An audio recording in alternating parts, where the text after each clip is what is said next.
Hey everyone, it's Tico, and today's tarot tutorial is going to be looking at the court cards and specifically court cards as the Tetragrammaton, which just translates to a four-letter word or four-letter name, and I'll kind of explain that structure because that was what was used by the Order of the Golden Dawn. So I have my court cards here set out, except for one of my cups, but that shouldn't really be an issue in explaining this. So following along in our packet, right? First thing I'm just going to talk about is kind of run through the representations of the court cards. So there's a lot of different associations with the courts. They associate to the Myers-Briggs personality tests. They associate to astrological signs, and more often than not, when they show up in a reading or a spread, they can associate to actually specific people. And going on in the reading, also certain behavior traits that are maybe being exemplified or need to be exemplified, or like coming to be learned or integrated into the personality of the person asking the question. So there's a lot of different associations you can use for the court cards. But what I really wanted to cover was my personal associations of building off of the elemental alchemy and looking at some of the kabbalistic associations of the court cards as a tetragrammaton. So the first thing I want to talk about, when we have the courts, we have the kings, the queens, the knights, and the pages, right? Or the pages, or princesses, as they were sometimes called in the Golden Dawn. And so the kings really represent the it's kind of a little light glare there. There we go. The kings represent the yang energy of the suit. That really outgoing energy. Looking at our elemental associations, we would say the fire energy, right? So some of the linguistic associations we have with the kings is organization, authority, control, mastery of the suit, getting things done, reflecting the force of will. This is structure, leadership, authority, passion, a driving force behind the suit, right? So these represented, all the kings represented the element of fire. And in the Hebrew language with the associations, when there's 22 letters, one for each of the major arcana, when we talk about the majors, we'll talk about that. But all you need to really know right now is they represented the letter Yod, which was fire. Okay, so all the kings represent that alchemical element of fire. It's that will, it's that force that we kind of went through in previous tarot tutorials. The queens represent the yin, so this would be the water, right? In the court cards, the queens were considered the best expression of their suit. This is the inner embodiment of the suit, where the king is that outer authority aspect. This is an inner motivation. This is wisdom. This is personal power, personal authority. It's the mother figure.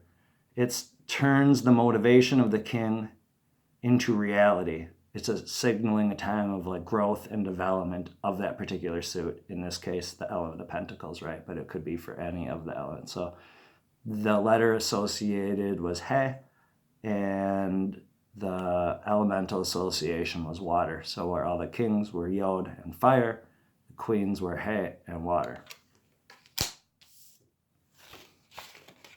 The knights represent the action of the suit, okay?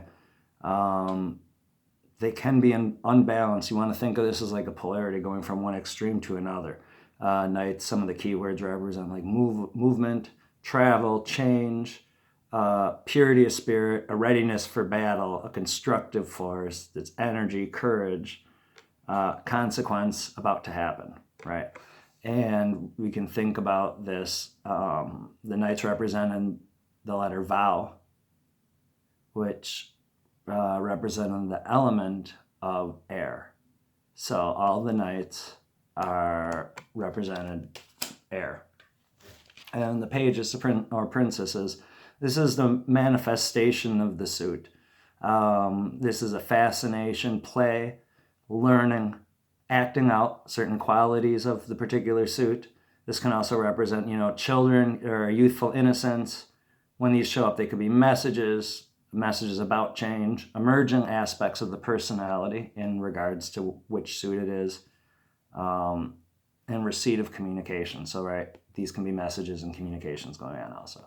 And the page or princesses representing the element of earth, which was the second he. So in the Hebrew language, you have yod, he, vau, he. This spelled what was translated in the Hebrew Bible as Yahweh, right? The unpronounceable or unspeakable name of God. So yod, he, vau, he, fire, water, air, and earth, okay, as represented by king, queen, knight, and princess or page. So the next part that I want to move on to then, if you look at the bottom of the packet, is what I call the permutation of this. So this is really where the court cards represent. It's the meeting of two elements and how they would interact. So where our kings are fire, our queens are water, our knights are air, and our pages or pentacles are earth, we also have the elements, the particular suits, wands, fire, cups, water, swords, air, and pentacles, earth, right? So the element actually always governs the suit, we would want to say, if that makes sense. So I'll pull my swords here so we can think about this. So what you end up having if you cross these, which would be fire, the wands, represented by yod, the element of fire. Remember, element always governs. He is cups, the water. Vau is swords, the air. And the smaller he is pentacles, earth. So when you cross these in a permutative square, then we have elements where I'm just going to move down this here then. So it would be Vau, air, representing, and it's the king, which is fire. So this would be called the fiery part of air. Remember in the previous tarot tutorial, talked about how the alchemical elements were looked at as all having possessed 1/8 of the prior element or any of the other prior elements in it, right? So this would be considered the fiery, because it's the king, it's fires, aspect of the air element governed by the suit. Let's try Queen of Wands. So the wands going across the top is the yod, that's the fire that governs it. But the queen is represented by, hey, water. So this is the watery part of fire.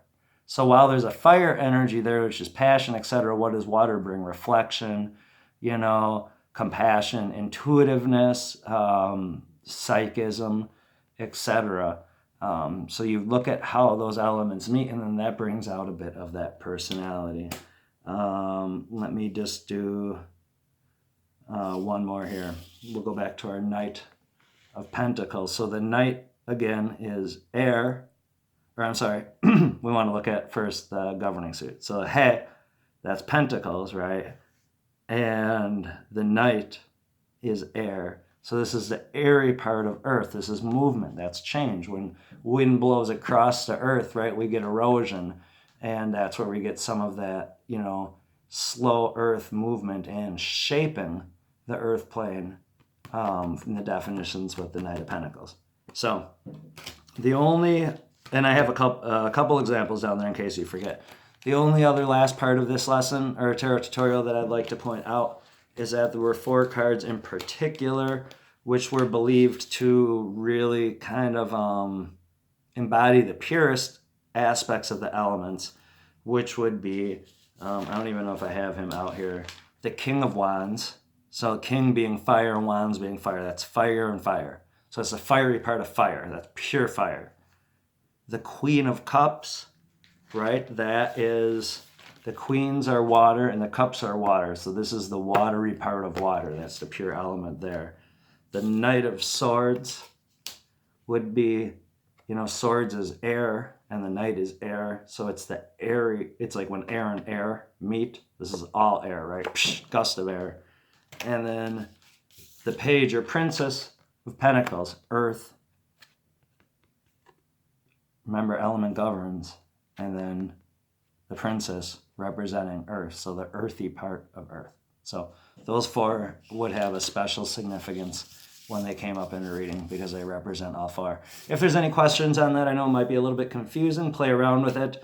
It'll add to your meanings and already existing definitions of the court cards, and feel free to, look up any other associations or definitions to them, and then you can take these elemental combinations and apply them to the definitions you already know or are working with to either see how those definitions come about, or maybe just see some elemental energetic influences, how that would work out if you were doing a reading, right? If the Queen of Cups, the watery part of water, is crossing something or, governing or interacting with some other cards. If there's some fire there that might be clashing. If it's all water, maybe she needs some fire.